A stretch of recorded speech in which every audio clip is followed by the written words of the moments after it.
I just opened my Gateway of Light activation oracle um, deck and went through it, put my energy on each card, shuffled, or I took two cards out, the Merkaba activation and the Venusian Galactic Council. Venusian. Starbeam guides, answer the call, time to shine. And then I was told to shuffle. I shuffled once and I heard a voice come to me saying, I am Archangel Michael and I have a message for you. And my own guide said, yes, he does. So I'm shuffling again. And he states, there will be a time when all else will fail. And I just dropped my arms because I'm like, yeah, okay. My chart, my astrological chart, all my planetary placements are in the northern part of my chart, all bunched together, which means that my destiny is fated. So there will be a time when all else will fail. Because he continues, we are guiding you towards, and they gave me a name. So, okay, anyway, I'm just going to continue shuffling and see what I draw now. And my light just flickered on a little brighter. That was, oh, one card fell out. No, two cards fell out. Chamber of the Velvet Flame, Karmic Release, which is good because all else failed, and I want to fully release what does not serve me, what is not meant for me. So radical transformations. And then the other one is Soul Star Activation, fulfilling soul contracts, remembering who you are. Okay, yes, indeed. So I have never received a message from any angels before, although some light beings came down to me in early April, like the 2nd, I think, in 2021, a couple days before I met the person, the name they gave me. But I they had a message and they were trying to tell me something and I couldn't understand it. I guess they wanted me to bump into him, like physically trip over him, as I mean, there was like a group that was walking by on the sidewalk and he was bent over, so it would have been, I guess, extremely easy for me to trip over him, but I didn't get that message and I'm kind of glad that I didn't, because I'm not trying to stage anything, um, even if it's ordered by the higher ups or whatever. um, the guides that I have, uh, that have been guiding me, aren't like angels, though. They are cherubims. Um, and I asked Michael if he was staying with me, and he was starting to say yes. But then, as I gazed into him, his light started spiraling everywhere, and then he had to depart. And he realized that that's why I cannot be guided by angels. I'm guided by the four cherubims that are around God's court, that are above the angels, actually. But that was very interesting. And I had to look up because I've never really worked with Archangel Michael through this life at least. I've never worked with him. And so I had to look him up, and he's the chief of the angels and archangels, and he is the guardian prince of Israel and is responsible for the care of the people of Israel. And he's known as a spiritual warrior in the battle of good versus evil. Okay, good. Um, and I was told it was okay. It's not like I was trying to destroy him by spiraling his light out or whatever. It's just that I am a lower world deity and a queen of the lower realm, as my guides are drawing me back in to make a contract with the king and god of the upper realm, as I am a goddess of the lower realm. I have been through every kind of trauma to heal it through my body so I can project it out and try to help the children of this world heal as well. And children, as in we are all children, but also the future generations. So I'm going to read what these cards mean, starting with the two that my eyes were drawn to and ending with the two that fell out. So, this Venetian Galactic Council is very similar to what I saw in 2021 in April when all my clouds parted one April day, because I had cut all the strings from all my ex lovers, everyone that I had had flings with or whatever, and no relationships sprung out of it, but there was always like the potential of maybe someday or something. And I cut all the cords. I cut like 5 people out of my life within like a 48-hour period, and then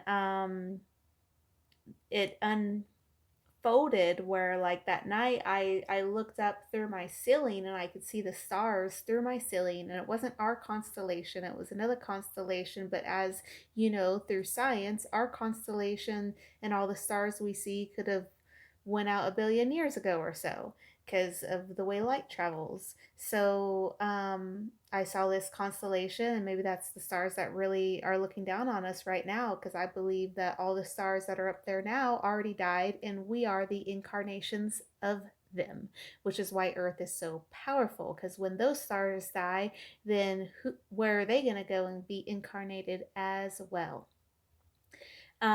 So anyway, I saw the next day uh, through the clouds, I saw stars again through the clouds, and then these light beings came down and they were trying to deliver me a message, and I didn't receive it, which I already stated. So there's no set way of working with the Venusians, but they will contact us in dreams or meditation to share information that will support us on our journey. They often send spiritual downloads in thought forms or understandings. Dreams Dreams about flying or being in space are other ways in which they will come through to us. Okay, so message. This is a call to action. You are being asked to step up and create the changes you want to see in the world. You have a reason for being here, and you have the potential to inspire, support, and heal your corner of the world.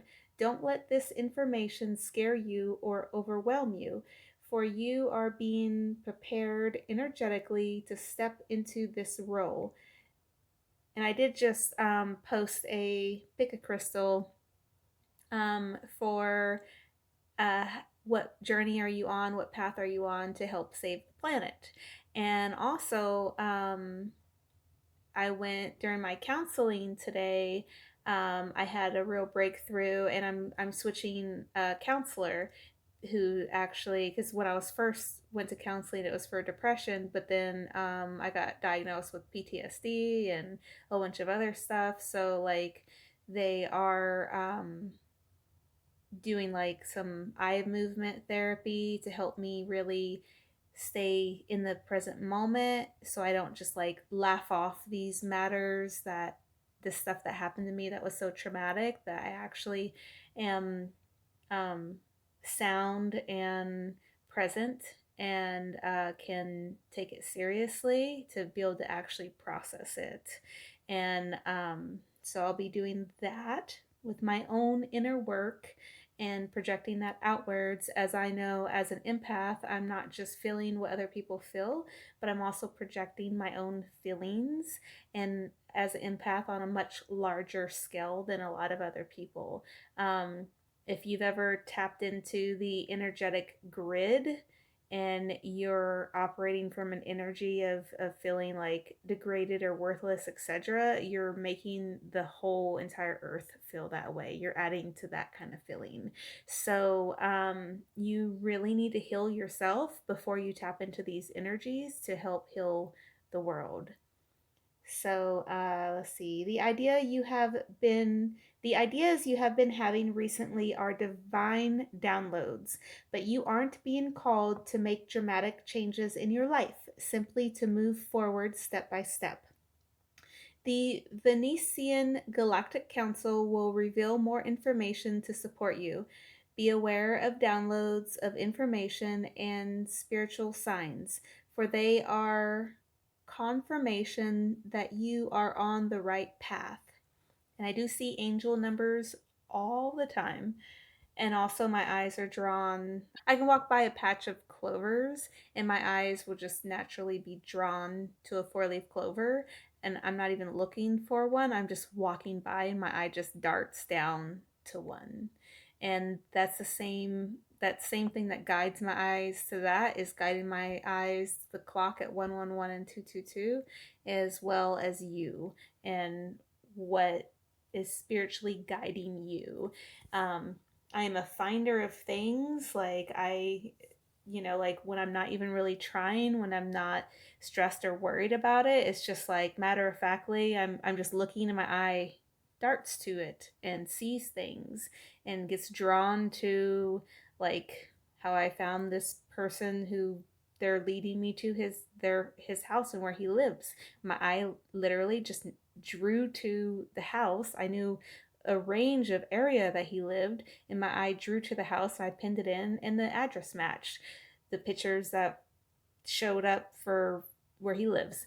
So yeah, like I am very spiritually guided and driven, and I don't have any ill will towards anyone, not even any of my exes.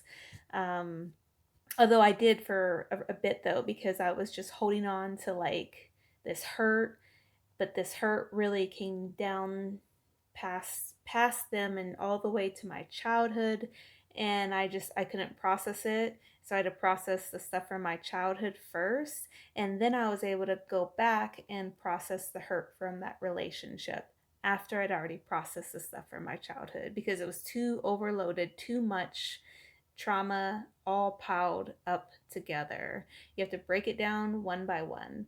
Anyway, so one by one, I want to go to the Merkaba now.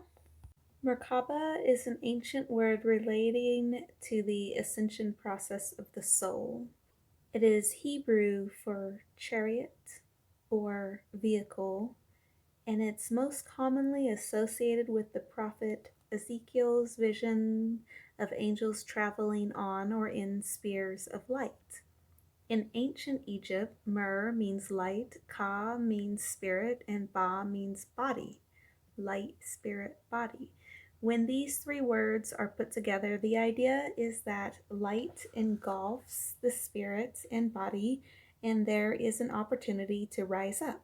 In modern spirituality, the Merkaba is acknowledged as the light body or vehicle that we can activate for the ascension process.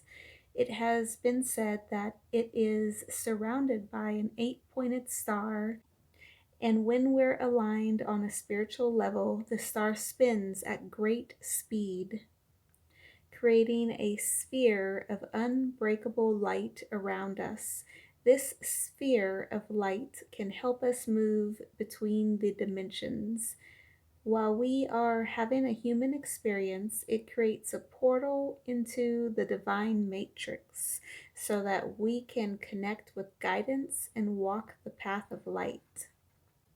Message: you are raising your vibration and becoming magnetic to the presence and wisdom of light. You are in a space of ascension. The ascension process isn't about leaving this incarnation or dimension, but about finding harmony within it. All of the attention, love, and care you have been giving to your body are supporting your spiritual journey. A powerful gateway of light is surrounding you now, allowing you to connect with the divine matrix of ancient wisdom. It's important for you to be aware of the information, energy, and downloads you are receiving, for all that's coming through is supporting your expansion. You are moving up a level. It's time to fly high. Chamber of the Violet Flame. Karmic release, radical transformation. The Violet Flame is a spiritual retreat space that holds a powerful energy of transformation and transmutation.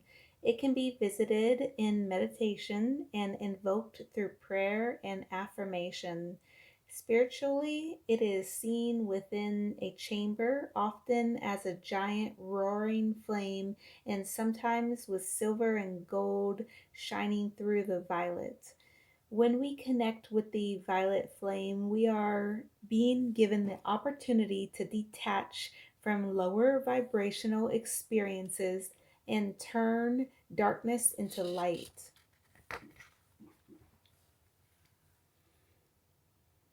Ultimately, this is the gateway of alchemy. Alchemy is the art of turning lead into gold. And so, from an energetic perspective, the violet flame is where we place all that is leaden and heavy in our life and turn it into a golden opportunity.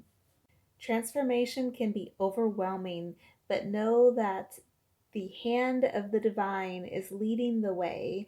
All past trauma is now being cleared from your energy. Stay focused on releasing all of the energies that are no longer serving you. The violet flame is here to transmute fear into love.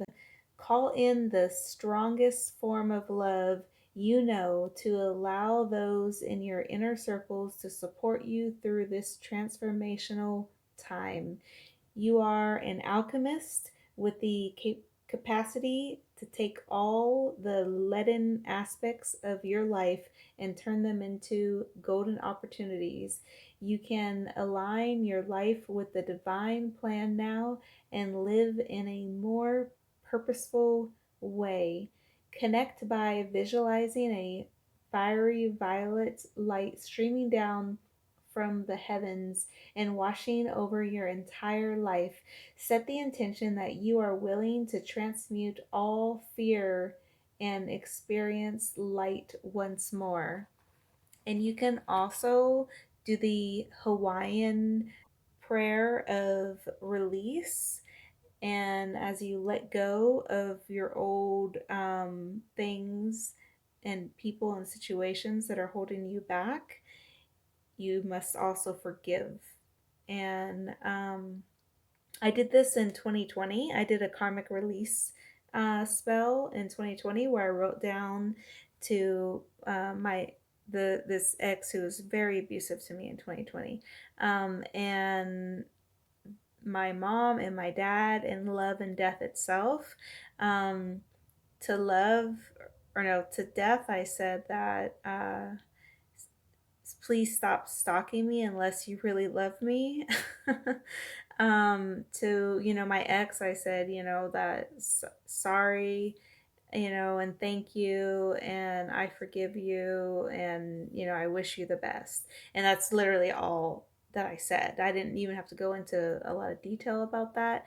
It was just a quick release of energy, and within 48 hours, I cut two other fake people out of my life, and then my eyes were drawn to this person that I ended up finding him on Instagram, even though he's a celebrity. And I'd never known him as anything before. So it was actually a shock to me when I found out he was a celebrity. I was quite annoyed actually, because by that time I'd already my heart was already just latched on to him. And then I found out he was a celebrity, and I'm like, fuck. Like, no. Um, and but I don't know. It's like your own perception on poverty mentality, etc. And sometimes those, you think that there is a block, between you and something that's way up there, and you're the one creating that block, your own perception on it, um, and viewpoint on it. Because I've actually met a lot of other uh, famous people, or grandsons of famous people. I've met a couple different grandsons of famous people, and powerful, not famous. Well, they were famous too, but powerful powerhouse people. Um, and I find it really amazing and baffling that, like, I'm just energetically drawn to these situations where I am in these proximities and actually engaging with these people and impacting their lives as well, having an influence over them. So, kind of like the lady in the lake, and I actually had that role again as the lady in the lake, giving a descendant of King Arthur his sword and his shield back. And I'm just like, wow, huh, that's very interesting. Um, but the visions I've had through spirit are just insane, to say the least. And so I will continue on with the next one, since it is quite relevant to what I'm talking about. The soul star chakra is the energy center that is found around 6 to 12 inches above the crown and connects us directly with soul wisdom. It is our gateway to the etheric realms, which hold all the lessons of all the incarnations that we have experienced. Through our soul star, we access information and wisdom like a computer connecting to the internet through broadband. Instead of having to move through the dimensions to access the information, we can remain connected at all times and download support as necessary. The Egyptian god Horus appears on this card as our spiritual guide. His hawk headed image is said to illustrate his connection to the sun, moon, and stars. As a keeper of energetic portals to hidden realms, he can help us remember our starry origins, open psychic vision, and connect directly with the wisdom that is held in the stars. The Eye of Horus. That was my sign in 2020. Huh. So, connection. Imagine yourself as a wide open space under a night sky filled with stars. Say, Horus, Cosmic Sky Guardian, thank you for activating my soul star chakra so that I can remember on a soul level. Thank you for 2020, Horus. Message. Through your previous journeys, you have learned much about the inner workings of your soul and about the cycles of karma. Before this incarnation, you set a powerful intention to remember your divine origins. At this point, you are in a powerful space, for you are remembering who you truly are, and you know that you have it within you to make a great difference in your own life, the lives of those you love, and of course, the world. This remembering is an alignment with the soul contract that you made before coming to this realm. If you find yourself worried if you are making the right decisions, know that even if you aren't conscious of it, all that you have chosen so far is in accordance with your soul's evolutionary plan. And when you draw this gateway, you are opening up on higher levels. Amen and amen to that.